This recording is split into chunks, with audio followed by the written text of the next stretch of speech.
All right, welcome everybody. Welcome to the Rise community. You are going to love our interview today.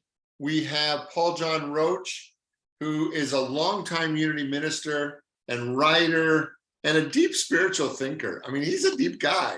He is a native of Wales. He graduated from the Jesus College at Oxford University and has his bachelor's and master's degree in English. And then he did a postgraduate degree at the University of Wales.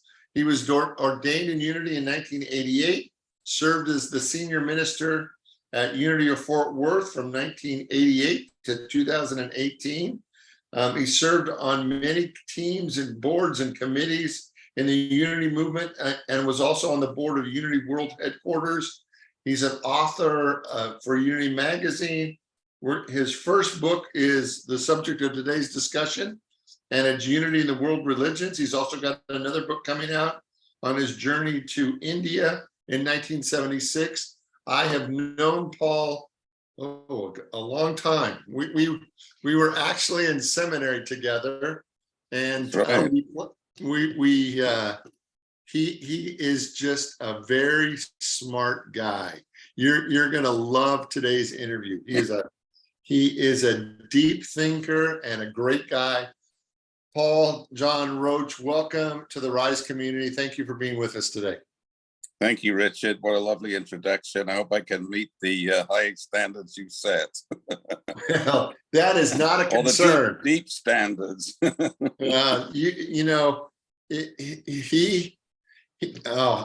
can't say enough good things about Paul.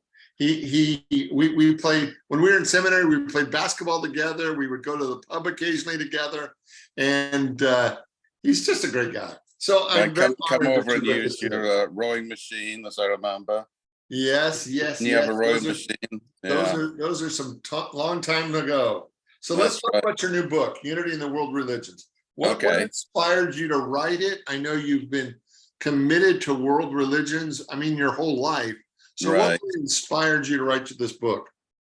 Well, two things. You're right. I've been fascinated with the commonality between religions. There's enough differences, obviously, but we want to look at the commonalities. We want to look at the unity within world religions, because we're all familiar with what divides us, but what joins us together, that's always fascinated me.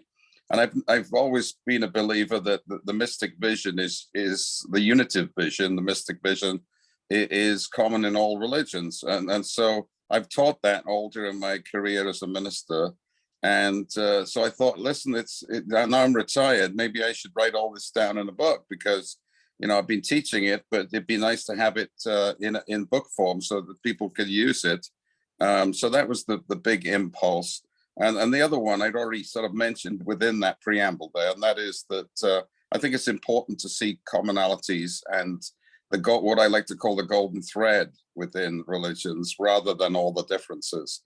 So this book aims to do that. It doesn't gloss over differences, but it shows that the core essence of each religion is very similar. Actually, the golden thread, for instance, the golden rule goes through all religions. You may have seen the chart that shows all the different ways the different religions talk about the golden rule.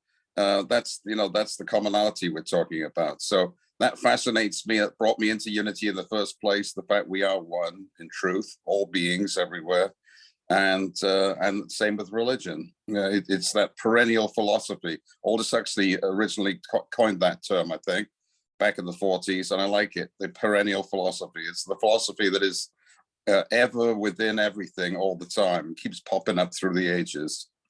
And it's popping up again in unity, right? That's what unity teaches. So, yeah, that's a sort of summation of what. Plus, I'm excited about this, and you really don't need to write a book unless you're excited about it, right? Well, it's a lot of hours not to be excited about something. Right? Yeah, exactly. Right, you'd have to be excited about it. So, talk to us more about what you mean by this golden thread. Yeah, I love that idea of the golden thread, because if world religions are a tapestry of many different ideas and viewpoints and facets of the diamond, then the golden thread is the commonality that threads its way through all this great tapestry, right? And you'll touch it at different times. You'll come across it in Sufism. You'll see it in the Catholic mystics. You'll see it certainly in unity. You'll see it in the Tao Te Ching and Hinduism. I call it the golden thread because it's that unitive idea, that idea that we are one, that love is supreme, and that all is well. And it pops up everywhere. It's there, And I tried to, put that over in the book to show that, and quote many different quotations from different masters that bolster that idea of this beautiful golden thread. And a golden thread, what's that old cloth they used to make back in the day? The field of gold, I think they called it. It's a special fabric. And I've loved that image, the idea that there's this golden thread, and it's actually within us as well, isn't it? There's a thread of gold within us that links all our parts together in a mystic whole, right? I'm not talking literally. You don't look for the golden thread within yourself, but I'm talking symbolically of that beautiful thread of everything works together for good, right? And that's the golden thread. And I also call it the perennial philosophy because I think it's the deep understanding that we're all one, and it keeps showing up. Like I said earlier, it keeps showing up no matter how much you stuff it down, right? It's going to come out. I think it was Robert Browning that said, it's not so much searching for the truth outside ourselves, it's releasing the imprisoned splendor. And that's the perennial philosophy, is the release of the imprisoned splendor that we are. And that's a beautiful idea, isn't it? We have the imprisoned splendor within us that's just waiting to be expressed. That's just excellent for me, that idea. So it seems to me that in our popular culture right now, there seems to be such a movement of dividing us. And what your work is really about is finding those threads to bring us back together. So do you think that, even in religion, at some level, religion has tried to divide us at some level, but you're making the case today that when we look past our differences, there's a much larger connection than what divides us. Exactly, absolutely. And I read the Bible quite a bit, even though I don't want to sometimes, because sometimes you'll open the Bible and somebody's destroyed another nation, or that God is asking for all these horrible things to happen. Or I read St. Paul and he gets into the dualism a little bit too much for my taste. But then I'll read the Gospels and the real teachings of Jesus, right? The essence of Jesus. And I think, he understood it. He understood this unitive way of thinking and being. And then that makes the Bible worthwhile for me. So, if the Bible was just the teachings of Jesus, I'd be fine with it, let the rest of it go. There are some other gems in it, so we don't want to throw it all out. But the core, when somebody's speaking that particular truth, yes? You just know it. You feel it in your heart. When I listen to the teachings of a person like Pema Chodron in the Buddhist tradition, wonderful Buddhist teaching nun, it's the same teaching, and it resonates with me because I understand it to be that unitive understanding again. When I listen to a true guru, from the Hindu tradition, I understand the same thing. So it's that sense of, we're home. We come home to that beautiful idea, which is enshrined in the 5 unity principles. And in my book, what I do is take the 5 unity principles and then compare them to the religions and find the unity principles showing up in all the other religions. It's amazing how much they do. So it's fascinating. There's their universal principles. They're not just unity principles. They're universal truth principles. So unity was formed about 140 years ago, plus or minus, right? Right. So yeah. Why do you think it's still relevant or important in today's world? What, the movement or the idea? The ideas. Yeah. We can talk about the movement another time. Okay. Yeah. Because movements have, can be problematic, right? Though I like unity because we do call ourselves a movement, not a religion. We do call ourselves a movement and not a dogma. We don't have dogmas. We have principles, and you can understand principles at a deeper level. You don't have to take it on board as this is the only way you can go. This is the truth and the only truth. Because truth is individualized in each of us in our own unique way. And, sometimes we'll understand something from our perspective and it'll be the truth for us. Later on, that truth may change. And, the absolute truth is there is only one truth, but it speaks differently at different times to us. And a unity allows for that. It's not forcing people into some kind of dogma. That's the movement. But the idea of unity is hugely needed in our world because, I'm a big advocate for Mother Nature, for instance, ecological, social awareness. And unfortunately, our humanity it trashes the very thing that nurtures us, right? We're trashing Mother Earth. And, climate change, destruction of the environment, you name it. Our kids are rebelling against it. The young people know the truth. But some of us oldies have let them down, I think. We had a lot of ideals back in the 60s when baby boomers like me. But, look where we've got so far. So I think we need this idea of unity, this idea that we're all connected, this idea that we're responsible for this beautiful planet. Otherwise, we're going to destroy ourselves. It's as clear as that. So it's a hugely relevant thing. And it's relevant in terms of the way we treat people too, the third world, the different class systems we might have in different countries. There has to be an awareness that we have injustice in the world, and unity is the way forward through that, to get beyond that injustice, to show that we are all are welcome. There's always going to be people, I believe, when you're trying to move forward, there's always going to be people who want to try and pull it back, retrenching into old values. And we see that very much in our country right now, that there's a big divide between those that would like to see a greater supremacy of love and equality, and those that are happy with the old system of exploitation. I don't want to get political because that's not what we're about. But we do see it played out in our politics, unfortunately, that very divisive way we approach things, which is, again, not helpful, I don't think, in terms of the stakes. The stakes are high, and we have to really pay attention to what's the truth, what's the essence of things, not play around with playing game. We can't play games anymore. The stakes are too high. Yeah. So in your world travels, how has that impacted your spiritual life? The Tao Te Ching says, without leaving your room, you can know the whole world. You don't have to go traveling, right? But I love traveling, having said that. So it's an irony there. It's a paradox, right? You don't really have to go anywhere because it's all here within you at any given time.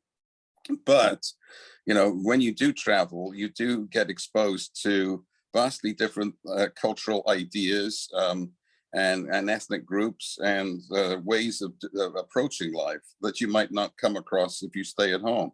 So for me, traveling was very eye-opening and still is. And there's something about leaving your home, isn't there? And going out of your door and exploring, right? Being open to new things, new people, new ideas. That's hugely important, I think, So I'm a big advocate for travel. Having said that, you don't have to travel to find this either, because you can go on an inner travel in your own consciousness as well. Yeah, but very valuable to see things from another person's perspective. Yeah. Yeah, in my experience, there is a real benefit in moving out of our cultural norms. Yeah, exactly. That allows us to see life bigger than our own self-concepts and our own world concepts, because not everybody sees the world the way that we do. Mm-mm. And once we leave our little nooks and crannies and see that the world sees it differently, it kind of challenges us to really look at, what about my beliefs are true, and which are just the dogma that I've accepted for myself that isn't really valid. Well, here's the thing, you can talk to people and have a good conversation, because we all have the same things we hold true, and that is we want to look after our kids, we want to have a relatively happy life. It's inbuilt in us to be polite to other people, And when you talk to people one-on-one like that, you can have a wonderful connection. But they may feel a totally different way philosophically from you, right? But that's all in their heads, just as all my ideas are in my head. But when you touch people, when you are with people and can share eye to eye, in that presence, then you can form a relationship. So we need more of that, because I think division is fostered by misapprehension of the other, right? And when you notice the other is actually me, we are the other to somebody else. And when we can come together like that, maybe even do work together, because that's the whole idea with hand interfaith, right? It's different religions, different systems coming together and doing a job of work, whether it be building a house or anything, because that commonality is huge, and then we could say, yeah, we did that together. It doesn't matter what we believe, actually, because beliefs are an added extra sometimes, to what it means to be a real human being. So I'm less interested in belief as I get older, and more interested in direct experience of the divine.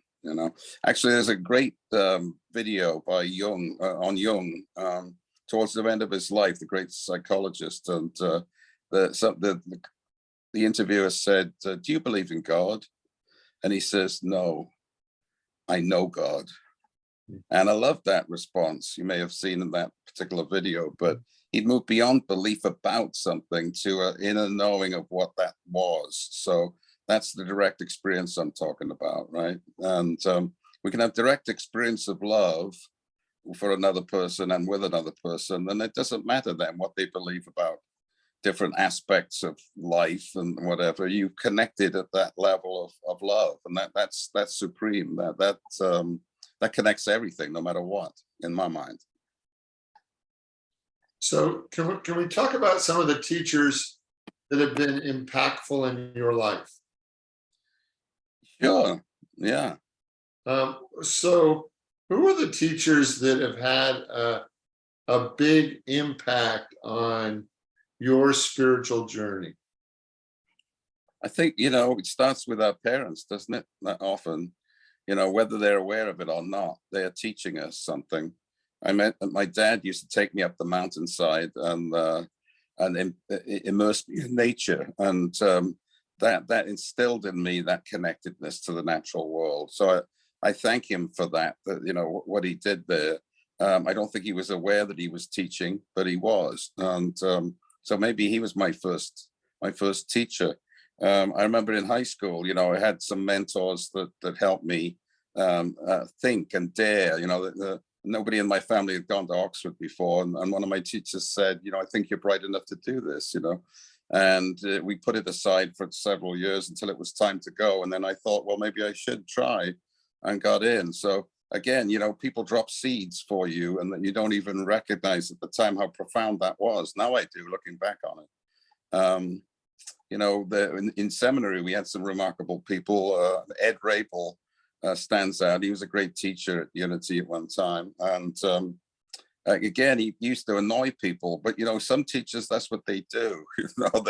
They annoy you. Why are they doing that? Because they're shaking you up out of your comfort zone, right? And sometimes that's irritating. You don't want to hear their truth. Hey, wait a minute. He stopped preaching and he started interfering. But hopefully good preachers are always interfering a little bit with our comfort zones, and he certainly did for me. You're pointing to Richard there. Okay. All right. Yeah. Yeah, I save my annoyance for the people that are special to me. There we go. That's right. The caveat to that, of course, is we don't want toxic relationships with teachers, and that has happened also.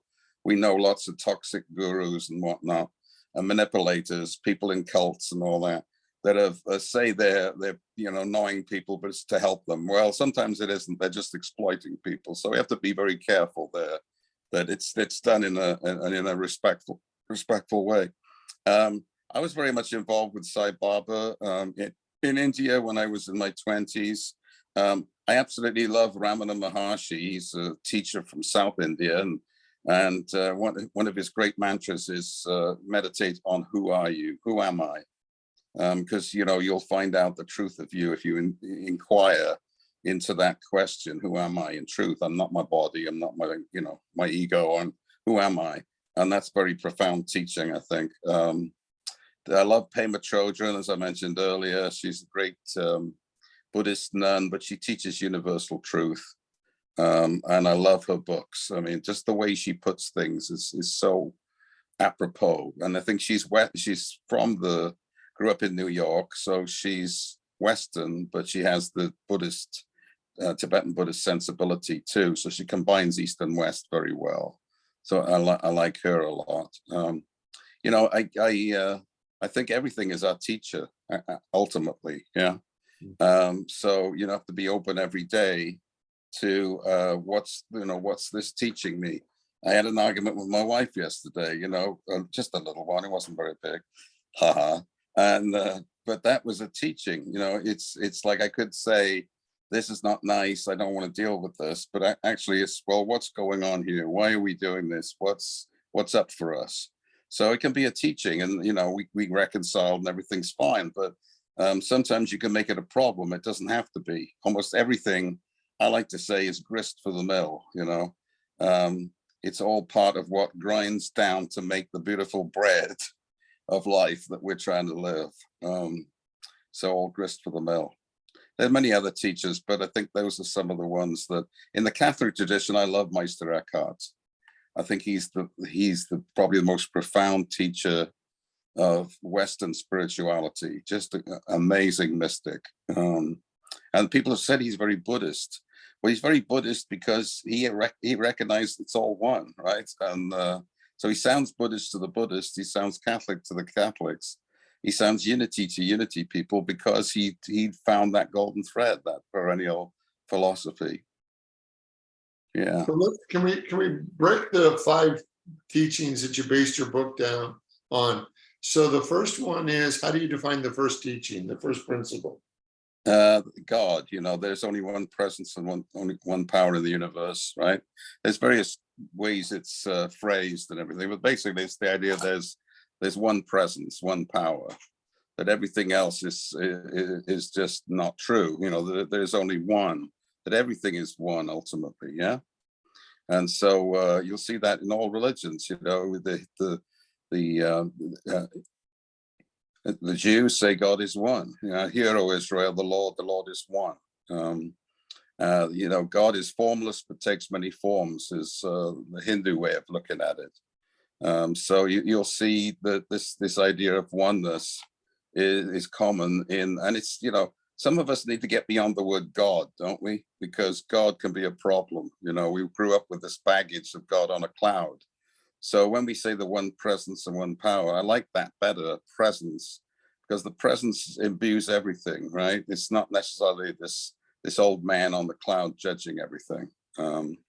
We sort of move beyond that to this much more expansive presence of oneness, this depth of our being, this connectedness that is in and through everything.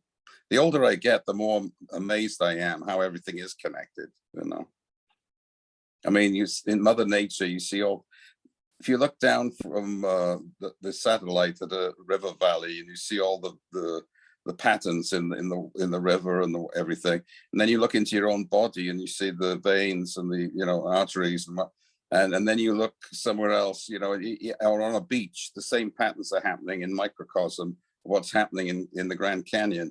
You see, it's all one. We're expressing the same beautiful harmonies. It's the same in shells, the Fibonacci pattern, the spiral that you see in everything. So everything's connected, in a beautiful harmony.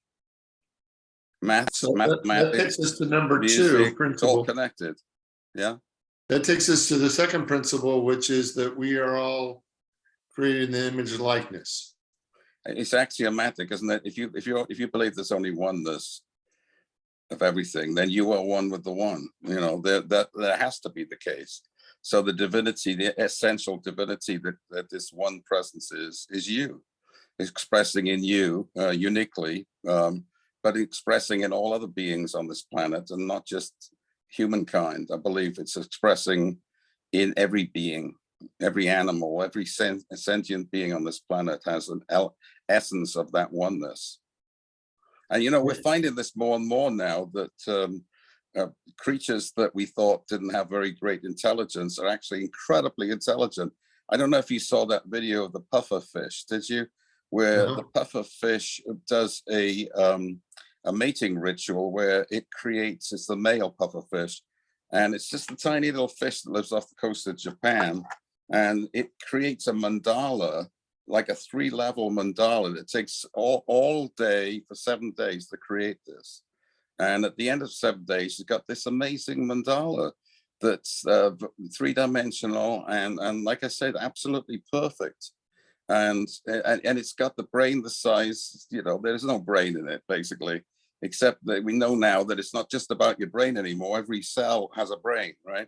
Has an intelligence. So to me, that tells me that there's intelligence in everything, even in the little puffer fish. So there's more going on here than meets the eye, folks. You know, that we can tune into this cosmic intelligence that's within us and around us at any time, and it's quite fascinating. So do you find that most of the world religions teach this idea that we are all created in the image and likeness? Yeah, generally, that's true. You know, the Jews, again, talk about us being made, you know, a little less than a god, and that there's the divine spark of divinity within us.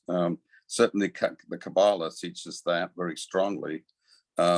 Again, the Hindus talk about oneness with the one, you know, the Atma, the truth within us. I am that is one of their great mantras. You know, we are that cosmic truth. The Buddhists talk about the Buddha nature. You know, the Taoists talk about the Tao, which is within us and around us. So yeah, I think in truth, all religions talk about that same. And you know, even in Islam, you know, Allah says that the Quran says that God is nearer to us than our jugular vein. You know, is intimately connected to us. That we are that connected to the one. And so yeah, it's in every religion. Of course, Native American spirituality is very much so, and ancient traditions, you know, of pagan traditions. It's all about the self-worth of beings coming into contact and harmony with the one, being part of the whole, the circle. And you'll see the image of the circle, of course, going throughout all religions. And the tree, again, the connectedness between earth and heaven, between the human and the divine, is very, very much in all religions. You'll see the image of the tree in every single. I've got a section in my book talking about that because I find that very fascinating. Because trees, I think, are our brothers and sisters on this planet. You know. For me, this has always been kind of the head scratcher of life. Is how all religions in one way or the other teach that we're created in God's image, right? And yet we don't really believe that. You know, we don't really apply that to our life, or you know, we believe that we are so disconnected from that divine nature. Well, that's what keeps ministers like you and me in business there, right? We'd be out of a job if everybody realized it. Yeah, I'd be okay with serving ice cream if we all believed we were one with God. Yeah, I think I was being a little facetious there, but yeah, right. You know, I'd be okay with that. It's a whole. Our lives are a hall of mirrors. You know, we live in a hall of mirrors, and we don't see reality as it truly is. And I think a child does. It sees the non-differentiated unity. But then we begin to teach it to live in the 3-dimensional world. And by the time we're 4 or 5, then that's the only world that exists. And so we have to unlearn. The Sufis say, learn to unlearn. Unlearn all the programming that we've been, you know, programmed with throughout our childhood. Some of it's necessary, otherwise we wouldn't have been able to maneuver through this world, right? But some of it is not necessary. And so we have to have spiritual teachings to help us return to our true nature. Now, this is where it gets problematic, because once you have somebody telling you how to get back, they become power brokers, and they're the ones that control the whole game, right? So you got your priestly class telling you, follow me and I'll help you get back. Well, then it becomes mind control, and then that's where religions get a bad name, because that special priest is the one to help you get back. And we don't believe that in unity, of course. We believe that everybody's essentially a priest, a connector to the one, right? And we don't need somebody to tell us how to do it. I think sometimes you need wise people to point you in the right direction, right? Like the finger pointing to the moon, but we end up worshiping the finger instead of understanding the moon. So yeah, it's problematic. But yeah, it's a hall of mirrors, but what joy it is to having lost it, to find it again. So that's part of the inbuilt underlying unfolding, I think, Richard, is that if you've never lost it, then you never really experience things, right? You have to understand duality in order to truly understand unity. Otherwise, you're just in some blissful ignorance. And so it's almost been imprinted by God that you will lose it. But then the joy of finding it is so intense. So I know that sounds like a conundrum, but I think it's true to a degree, because otherwise we'd just be automatons. We'll never have the choice. And free will gives us a choice to look at division, but also come back to unity. So that's the great gift God has given us, the gift of free will, choice. Okay, let's look at the third principle. This idea, what we call in unity, the law of mind action. Right. How do you see that in other religions? Yeah, and that's pivotal to all understanding, right? You see that everywhere. Karma. 50 years ago, nobody in America used the word karma, or it's just a few people. Now it's become a regular term, right? Everybody knows the term karma. Before we called it providence or fate or whatever. Now we say karma. But we got that because it makes sense. It's in Buddhism, Hinduism, certainly in as a man thinketh in his heart, so is he, says the psalmist. It's in every religion, that idea that what goes around comes around. It's universal law. And it can work both ways. It can bite you or it can free you, right? It can limit you or it can set you free. So it's the law of the way the world works at a particular level of the unworking of the universe. So yeah, if you use it in a higher level, higher way, it can free you to greater understanding. But if you can get trapped in it as well, there's consequences for bad actions, for instance.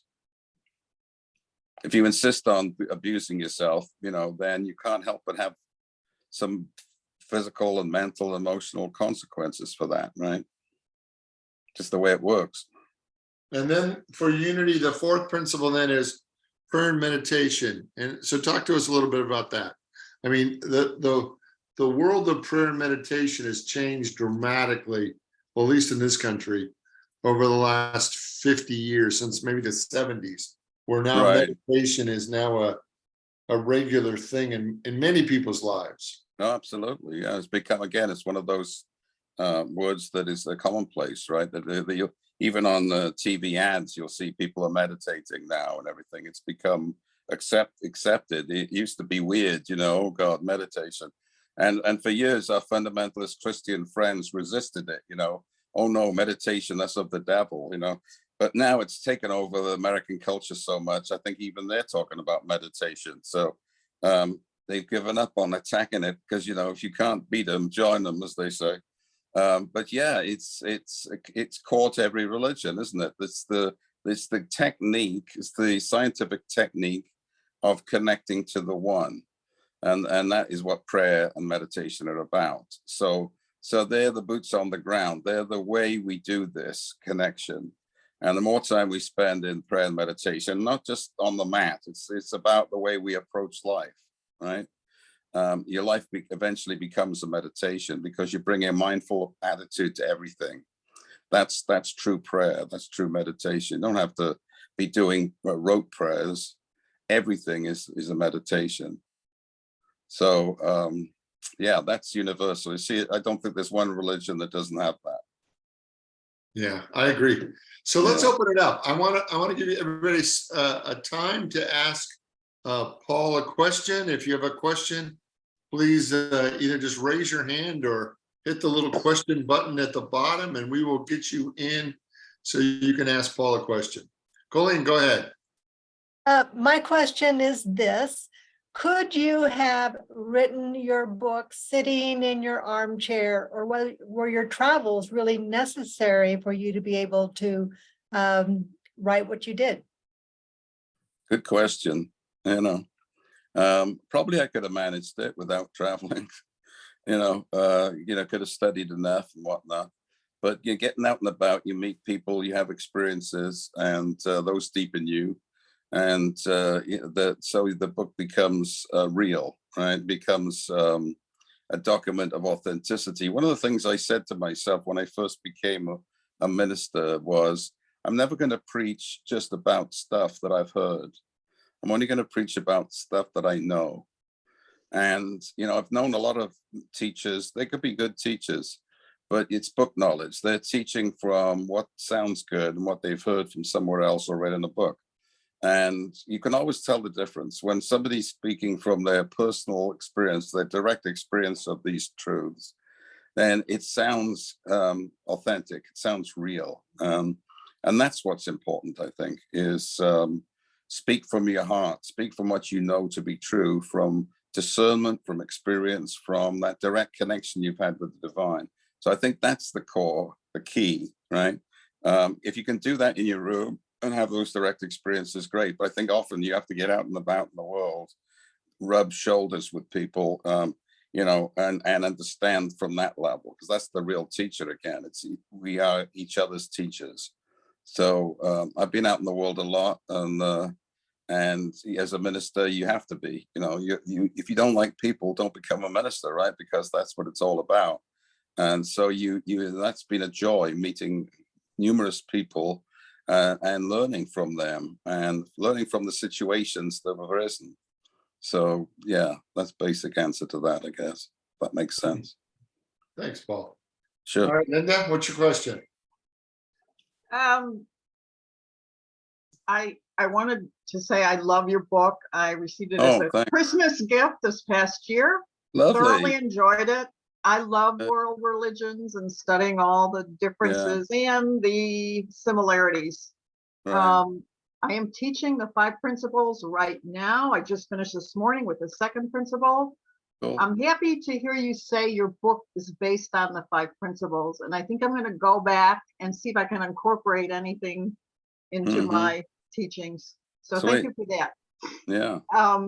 The question I have for you is, the buzzword now is artificial intelligence. Oh yeah. And I've been hearing it said that, oh, this is a great tool for ministers. It's going to cut down on how long it takes them to prepare a lesson or a sermon or whatever.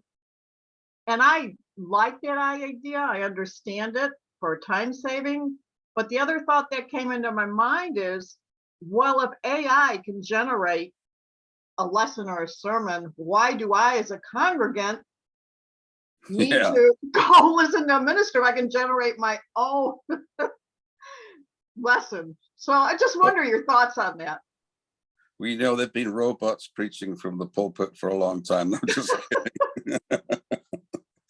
No, I'm concerned about AI personally. I know it can yield many benefits, right? It's a wonderful tool, but I think ultimately we're in danger of being subsumed by AI. That they're going to find that we as human beings are too darn crazy to live on this planet, and that we're illogical, we're crazy, we just destroy the things that we love, etc. And they're going to say these people are nuts. They don't belong on planet Earth. We're going to get rid of them. I hope it doesn't lead to that, but that's one of my big concerns. A computer, is, however sophisticated, cannot have a direct experience, right? It cannot feel in an empathetic way, as far as we know, unless it's been programmed to feel, but then that's not really a feeling, and that's a generated idea from someone else. So I think that's the big difference, and And yet computer generated artificial intelligence can seem so real to us that we're fooled into thinking that it is an entity in and of itself. And that's a danger, because we don't know, just as deep fake information sounds real, right? They've made speeches by politicians that were never made, but they've used the voice of the politician. It sounds like they actually said that, for instance. Right.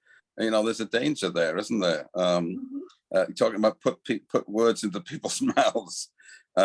So I think it opens up a lot of cans of worms that are problematic. So I'm very concerned about AI, actually. And it's interesting that the inventors of AI warned this is a problem, that it's too late now, we can't stop it, but we may have created a monster, that even Frankenstein's monster is going to be nothing compared to AI. So yeah, it's definitely a concern. I mentioned it in the book a little bit as a concern for the future in terms of religion, in terms of human endeavor in general. Thank you. Thank you. It's a big subject. We could talk more about it, but yeah. Any other questions? Okay, I have one for you, Paul. All right. I don't know if I've ever shared this, but one of my most profound experiences was going to a Hindu monastery, and they had a picture of Jesus as one of their gurus, and it really deepened my understanding of the role of Jesus as a universal cosmic teacher. And so one of the things that I think that you offer us is the idea that through the window of another faith system, we often come to know our own faith better. Yeah. And is that been your experience in your life? Well, definitely. I think, I've always loved Jesus ever since I was a kid, not the religion about Jesus, but the religion of Jesus. And there's a difference. And, but I couldn't really take it on board fully because blindsided by the Christian idea of God. But when I went to India the first time, I understood that, they're teaching the same thing Jesus taught. Now I understand it from a deeper perspective, so I can go back to Jesus's teaching without the encumbrance of, the external God, and understand it in a different way. So that definitely deepened my understanding of what Christianity is because of my understanding of Hinduism. And you're right, I was in Kerala one time, and there was a transformer on the side of the street, electric transformer, and it had been painted. And on the one side of it was Shiva, the god Shiva, and the other was Jesus. And then underneath it says Shiva and Jesus are brothers. And I love that, because that's what we're talking about here. It's all one, right? Different aspects of the divine. And to me, that's the essence, that we are expressing different aspects, and the different gods in Hinduism are just simply archetypes of different aspects of our own consciousness, right? And so they can be useful to us in different ways. So instead of seeing them as idols or images to be worshipped, they're really aspects of what's going on in our own consciousness, divine ideas in expression, and can yield very powerful truths for us as a result.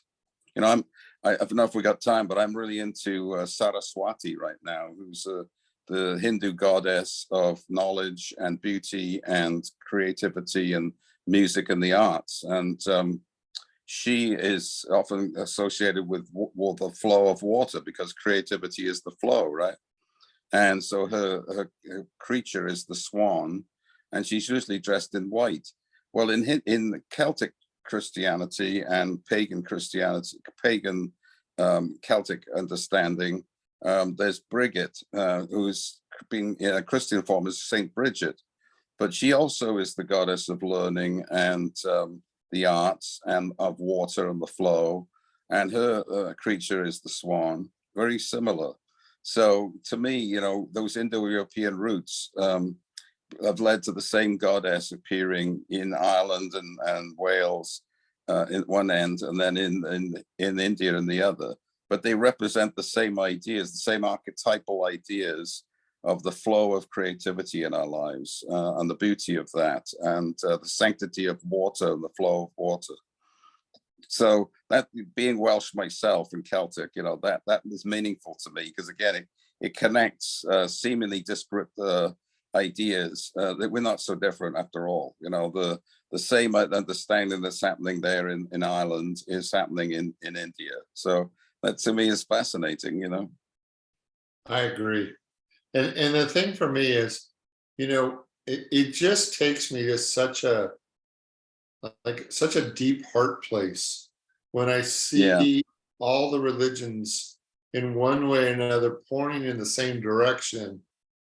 It just touches my heart to think that no matter what their faith or their understanding is, that there's a universal activity that's at work spiritually on the planet that is at work trying to bring us all together, no matter how much we fight it.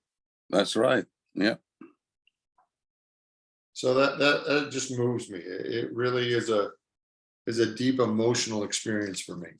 All right. Well, any other questions anybody has for Paul today? I just want to mention the Parliament of the World Religions is happening this August in Chicago, and it happens every 4 years, and thousands of people gather.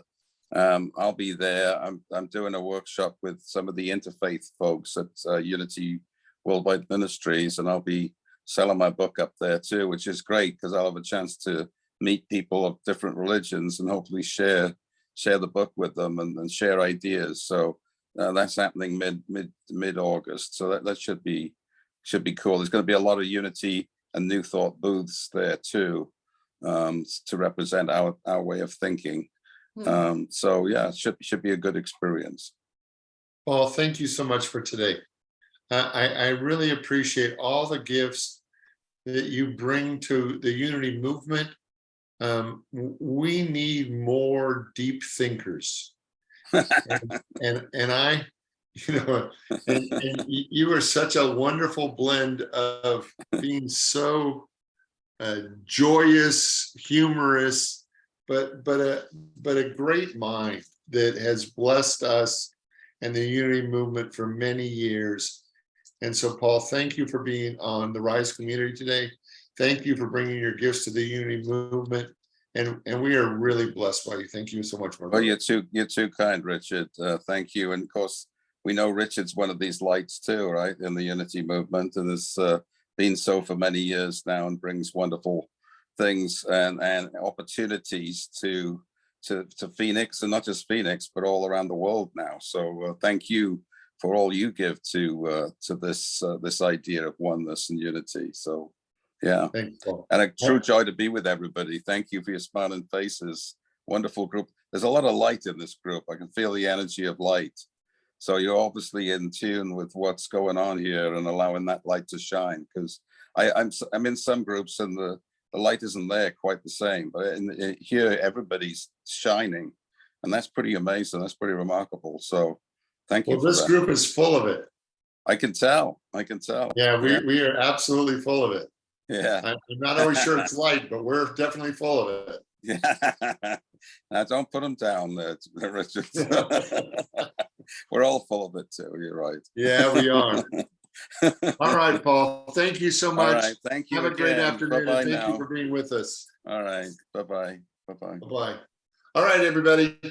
Next week is one of our open coaching calls, and you can bring a question, a concern, an idea, and it's an open coaching call. It's for everybody. And then the following week we have Robert Brummett, who I know Linda got to experience a workshop from him last week. He is I'm bringing you what I consider just great spiritual teachers, my favorites. And so Robert Brummett he's something special. So I hope you'll be on it live. I think the recording is going to be fabulous, but I want you to be able to really experience Robert. He is a gem to the Unity movement. It's And a new reality, right? What, pardon me? Birthing a New Reality didn't. Birthing a New Reality. He's written several books, and he's quite a guy. So that'll be in 2 weeks, and we're completing the August list of interviews now, and we have a rabbi will be joining us. We have a Tibetan Buddhist that will be joining us. So we've got some really great people coming in August as well. So I really believe in the work that we're doing here. Remember to share it with your friends. If you have somebody who wants a deeper spiritual experience in their life and wants to be a part of this online community, please feel free to share it with them. Linda, and then Nancy, I promise we'll get you both in. Richard, I wanted to ask you, can we as members send you recommendations of leaders we think might work for this? Absolutely. Please. Okay. Please. It's right now I'm just, yes, to answer your question, yes. But I'm yes. You're the ultimate decider, but I just Yeah, wondered if please, it's okay. Please, if we make I would love, and if you have a connection, please let me know. Okay. All right, Nancy, come on. What was you want to make a question? I think my computer's been having a little trouble, and I thought that you had sent us something after our third session of the wonderful meditation you led us through. You know, you had 3 sessions, that there was a way that we could access recording to look at them again ourselves. I can't find it, or maybe I Okay. dropped that. Okay, great. Let me walk you through that. So when you go to the Rise community on Mighty Network, right? Right. There's on the left-hand side where it has all the tabs, there's Right. one that says meditation course. Oh, that's pretty obvious. Okay, and when you click on meditation course, there's 4 sub tabs at the top. And one says, and I think it says material. And if you click on that one, you will be able to see all 3 weeks, and you can play. I think you didn't get my email. I sent you an email with a link through all 3 of those courses. All And 3 that's of those. the thing I haven't been able to find. So Okay, well, if you can't, email me again if you can't find it after today. But if you go on the Rise community on Mighty Network, on the left-hand side, one of the drop downs, it says meditation course. And if you go to the meditation course, on the top, one of them says materials and more material. And it'll give you a drop down with all 3 courses and the video recording of each one. Okay. Now, if we have people that we know would benefit from those, is there any way to share them? I guess by having them come to our house and watch them together. Yes, I think I think they have to have signed up for the meditation course Okay. to be Okay. able to view it. I'm not sure if you send them the link that they can do it Probably without not. having signed up. I wouldn't think so. So, well, main thing is to get information to this person the next time you're going to have one, I guess. Yes, Okay.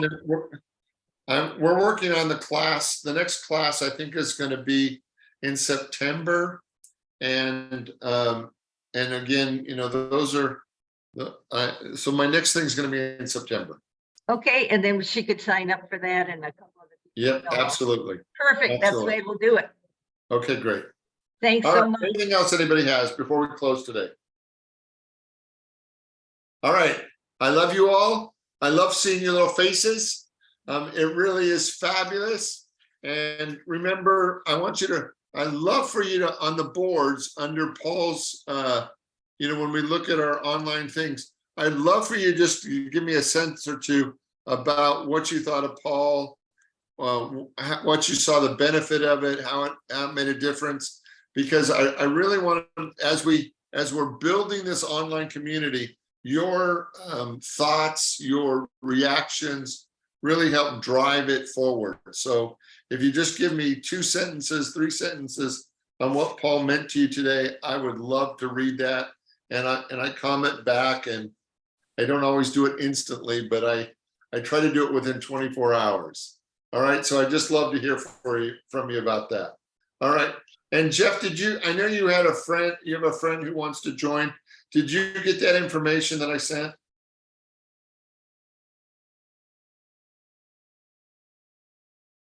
I can't hear you. Text me or call me if you didn't, or email me if you did. Okay. All right, you guys. God bless, and I look forward to seeing you all soon. Bye.